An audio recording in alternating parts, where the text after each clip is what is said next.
Welcome to the Man Cave Podcast with Dan Casper. It is April Fool's Day, so let's have a little fun with this April Fool's Day and come up with our list of the players, the coaches, the teams that fooled you. Either you thought they were going to be really good, and they weren't, or you thought they were going to be really bad, and they weren't. Okay, I'm sure we all have a lot of the same ones, and nobody has gotten every single opinion right when it comes to the sports world. So, who are those players or coaches, or what was the draft pick, the trade, the free agent signing for you? Or the team that you thought was going to be really good and they weren't? I got a huge list, and it's in no particular order, okay? I started the other day writing them down in a notebook, and whenever they popped up in my head. And, again, I probably missed a lot of them. I missed a ton of them, okay? But these were the ones that just kind of popped up in my head right away. And before we're done with this, there's probably a couple more that will maybe pop up in my mind that I have to add to my list. But let's start off with a couple of teams. So, I'll just say, too, this year and last year's Bucs team. And, I was fooled. Now, a lot of it, I will say, has been injuries, okay? Dame this year, Giannis last year. But, when you make the move to get Dame last year, you pair Dame with Giannis and that, and you look at how everything's kind of transpired in the last couple of years, that has not played up to the expectation that a lot of us, I think, had and wanted and hoped for and thought would happen. So, yeah, I've been fooled by this Bucs team the last couple of years, because I look at it and I'm like, they should be better. Why aren't they better? But they're not. So get that one out of the way right away.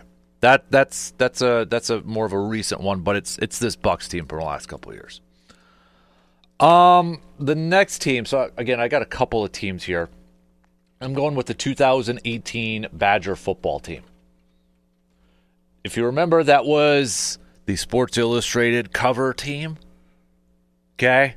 They were picked third in the country. High expectations for that team.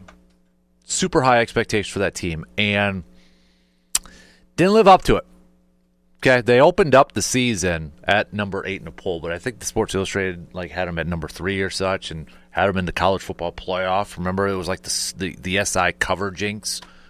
And that season, they opened up, beating, all these teams. They beat South Florida and beating Michigan and such. And it was just, let me bring up the schedule here. So, boom, boom, boom, boom, boom, boom. It's just loading up. But you know which one I'm talking about. I could picture the Sports Illustrated cover because it had the offensive lineman on them. Okay, it was that team, and we were talking about, holy crap, are they actually going to maybe finally go to the to the college football playoff? Are they going to go into the Final Four? Are they going to get this done? Are they going to actually do it? And no, they did not do it. They did not do it. And there were so many high expectations for that group that I think a lot of us thought this was going to be a special year for Badger football, and it didn't work out. Not even close. I was fooled on it. I was 100% fooled on that Badger football team. I think a lot of us were, because we had some super high expectations for that club, and it didn't work out. Not even close. Yeah, and even because when I was looking this up, they even had a write-up in August on the Badger website. Wisconsin was revealed on Tuesday as one of the four schools featured on a regional cover of Sports Illustrated's college football preview. In conjunction with the reveal of its regional covers, Sports Illustrated released its preseason top 25 rankings, which featured Wisconsin at number 3 in the country. And not even close. Didn't even play up to that. So 2018 Badger football team. I'm putting them on that list for me. Let's do the next team. I'm going to go 2011-12 Packers. The 15-1 season. Coming off the Super Bowl win. We knew the defense stunk that year, but the offense was just like amazing. Even before the season, it was like, okay, because they had a solid defensive performance in the Super Bowl, and I think the defense was surprised the performance. It surprised a lot of people from how it performed in that year. But going 15-1, and I remember I got caught up in the undefeated hype, but I remember, we got the 1 seed in the postseason. I bought tickets for the divisional round, already planning for the NFC Championship game, had those tickets already in hand. We were going back to the Super Bowl, and then we had the Giants coming in, and the Giants, won their wild card round, but please, Green Bay is going to be able to outscore them and run them out of town, and yeah, we know what happened in that one. So the 2011-2012 Packers. 2020-2021 Packers. I'm putting them on the list too. That was the COVID year. That was when the Packers lost the NFC Championship game to Tom Brady and the Tampa Bay Buccaneers, because for the longest time we kept hearing Aaron Rodgers say, we just need a NFC Championship game at Lambeau. Just need an NFC Championship game at Lambeau. Well, we got one. But it was like doomed starting on New Year's Eve when David Bakhtiari tore his ACL. And remember that Sunday too? It wasn't even like cold. It wasn't even like cold. It was like comfortable for January in Wisconsin. And it's just like you had those couple things working out against Green Bay. But I thought for sure that with that team, I thought we were going to go with the gate. I thought we were going to go to the bowl. I thought we were going to win I thought we were going to go to the Super Bowl with that second year under Matt LaFleur. And nope, got fooled.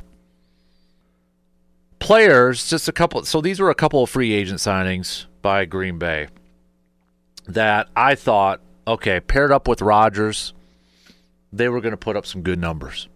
And they were both tight ends. Martellus Bennett, I was like, oh, because I remember that day. It was when we found out that Green Bay wouldn't be bringing back Jared Cook. And a lot of people were pissed. And a lot of people were upset. And then like 45 minutes later, Green Bay signed Martellus Bennett. And then everybody was like, oh, yep, here we go. Pumped. I was pumped. I was excited. Holy crap, that thing didn't work out. That might be one of the worst ones. But I was like, hey, we got Bennett coming over from the Patriots now. We saw what he did when he was in Chicago. Big tight end, good blocking tight end, physical tight end. Now with Aaron Rodgers, this is going to be a guy that's going to cook. Nope. And in the same breath, he was at the back end of his career, but the way I think that for me, and I think for a lot of people, and I know this was a common pick from at least on social media, Jimmy Graham. It's like, oh, Aaron and Jimmy are good friends. You've got this this tall tight end. This should be a guy that's going to just dominate in the red zone. Nope. Got fooled there. Wasn't expecting Jimmy Graham numbers from his prime in the Saints days. But you would have thought, okay, could he be an older version of Bubba Franks where all he does is catch touchdowns, for crying out loud, in the red zone? Couldn't even do that. Was it style of offense, play caller, whatever? I don't know, but got fooled. Some draft picks over the years from Green Bay that I got fooled on. Not all of them are first rounders, but when they were like picked, whether they're like day two, I'm like, oh, huge bargain, great find in the third round. And no. Dayton Jones was one of them. I remember falling into the trap of when he was selected coming out of UCLA. And he talked a lot about Reggie White. And talked about Reggie White, being like his, like the guy that he wanted to emulate and play-wise. And I'm like, oh, yeah. And just, I remember, I think his, like, even his Twitter picture was him with, like, weightlifting and chains. I mean, he just looked like a chiseled freak. I'm like, okay, we got a guy on the defensive line now that's just going to just wreak havoc after the pass rush. And nope, didn't happen.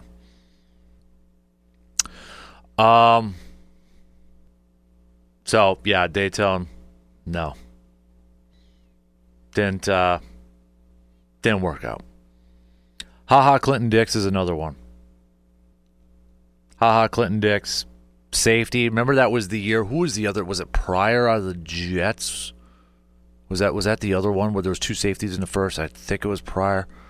But I remember watching that, and it was Clinton Dix, coming out of Alabama. We needed a safety and that. And it was just like, nope. Didn't work out. Got fooled.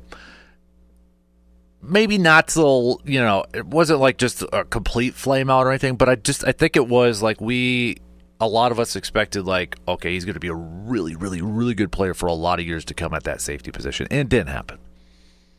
It didn't happen. Josh Jackson, the corner coming out of Iowa.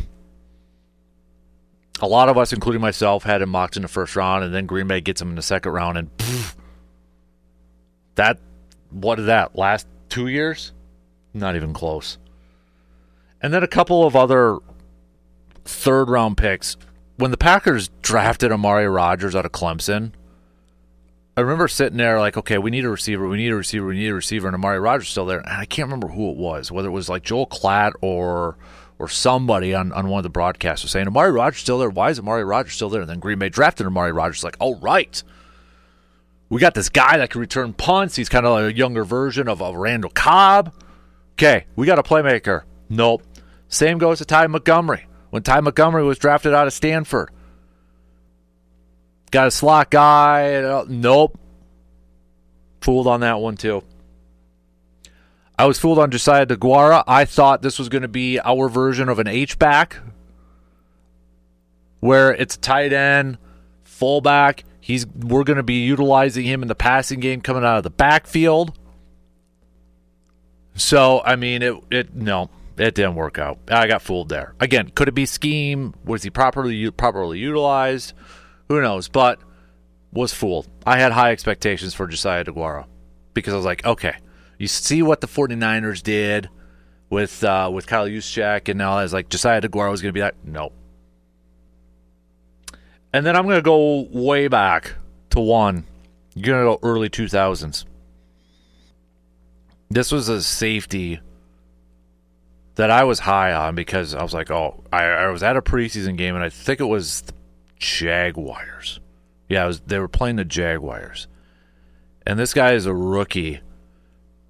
Do you remember the tight end Jermaine Wiggins, like this big tight end from Jacksonville? I think it was Wiggins. I don't think it was Mercedes Lewis. Pretty sure it was Wiggins. But he was a big tight end. Yeah, it was 07. Okay, so Jermaine Wiggins was there. But this safety from Green Bay, this rookie safety, just laid a hit on him and took him down. It was like a physical hit. I'm like, oh, this dude's going to be a hitter in the back end. This is Aaron Rouse. You guys remember that safety, the big safety from Green Bay? Believe it was a rookie in 07. I'm like, oh, this is going to be a safety that's just going to be a hard-hitting guy that's going to be able to slow down tight ends, be able to take on tight ends and hit them and just be physical. No, didn't work out. Didn't work out. Couple more players I got on here. Jabari Parker from the Bucks.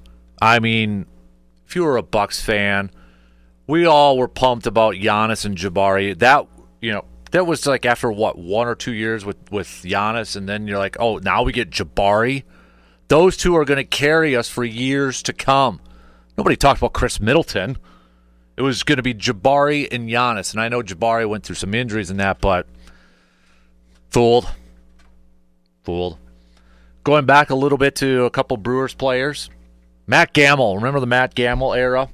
He was the replacement for Prince Fielder. He was this third base guy going to transition to first base, and Matt Gamble was going to be the long-term fixture at first base. And again, I know he went through some injuries, but got fooled on that one. We were all pumped about Matt Gamble. And then one more Brewer player, Kyle Loesch, the Kyle Loesch era for the Brewers. And I think a lot of it was, what he did with the Cardinals, high expectations coming in. And he wasn't awful for the Brewers, but he did not pitch at a level, did not play at a level like he did for the Cardinals. I thought that was just going to be a banger of a signing, and this was going to be a guy that was going to be the top ace of the staff for a few years, and no. And then for a couple players and for a couple people that I thought were going to be bad, that I was wrong. Aaron Rodgers, didn't like the pick. I was so upset I went golfing on a windy day and sucked. Didn't like it. I was wrong. Looks like I was wrong on Jordan Love too, and I am perfectly happy to be wrong on those guys. And I was wrong on Mike McCarthy. I hated it when they hired Mike McCarthy. I remember as a college kid, I made a stupid Facebook group page to fire Mike McCarthy in 2007. Mike McCarthy, and I know there's Mike McCarthy haters out there. He had a successful run with Green Bay. You have to admit it. So I was wrong on those. Those are my picks. Plenty more, but that's what I got for now.